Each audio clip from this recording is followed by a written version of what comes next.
एक तो पहला सवाल था कि आत्मा है कि नहीं।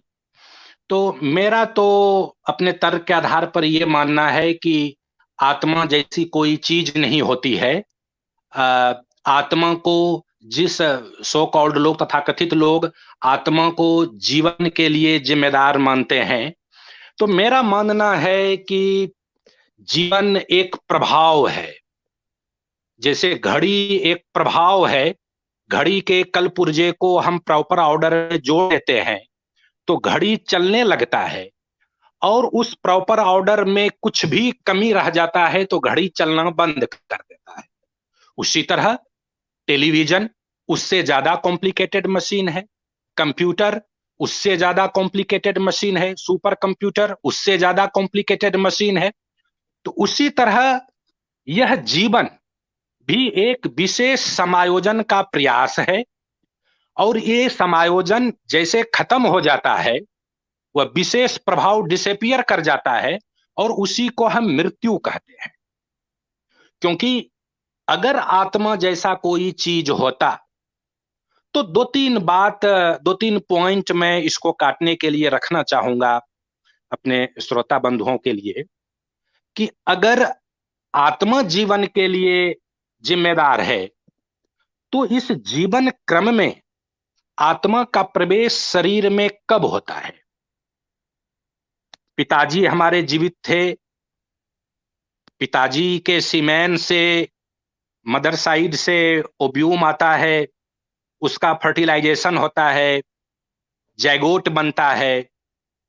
तो स्पर्म भी जीवित, ओब्यूम भी जीवित, पहला जैगोट भी जीवित, उसके बाद एम्ब्रियो भ्रूण वो भी जीवित।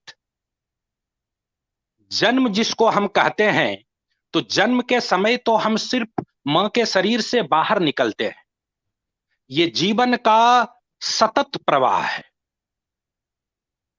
कब हमारे शरीर में आत्मा प्रवेश कर गया? Point one. पॉइंट टू, कि आज जिसको हम सजीव कहते हैं, और सजीव का दो किंगडम है, एनिमल और प्लांट। तो बहुत प्लांट तो ऐसा है कि प्लांट जीवित है, उसका पत्ती गिर गया, उसका ब्रांच कहीं लगा दीजिए, नया प्लांट पैदा हो जाता है उससे। तो बताइए कि उस नए प्लांट में आत्मा कब प्रवेश किया? एक प्लांट के डाली को काट के कहीं लगा दीजिए, वो डाली भी जीवित था, जब मिट्टी में उसको गाड़े तब भी वो डाली जीवित था, उससे एक नया प्लांट पैदा ले लिया, वो भी जीवित है। तो इस तरह साइंटिफिक दृष्टि से रेशनली विचार करने के बाद मुझे ऐसा लगता है कि आत्मा को जीवन के लिए जिम्मेदार माना जाए, उससे ज्यादा रेशनल यह अवधारणा प्रतीत होता है कि जीवन एक मोर कॉम्प्लिकेटेड, मोर एडवांस्ड, एक मोर स्मार्ट मशीन की तरह एक विशेष समायोजन का परिणाम है। उस समायोजन का बिगड़ना ही मौत है। मौत के बाद भी कुछ अंग काम करते रहता है। मौत के बाद भी जो हमारा शरीर मिट्टी में मिल जाता है, वहां फिर वो ऑर्गेनिक कंपाउंड के रूप में दूसरे शरीर के निर्माण में काम आ जाता है। सो यह ऊर्जा और जीवन एक सतत प्रवाह है। इसमें आत्मा परमात्मा जैसे किसी चीज के उपस्थिति को मेरा तर्क शक्ति स्वीकार नहीं करता है।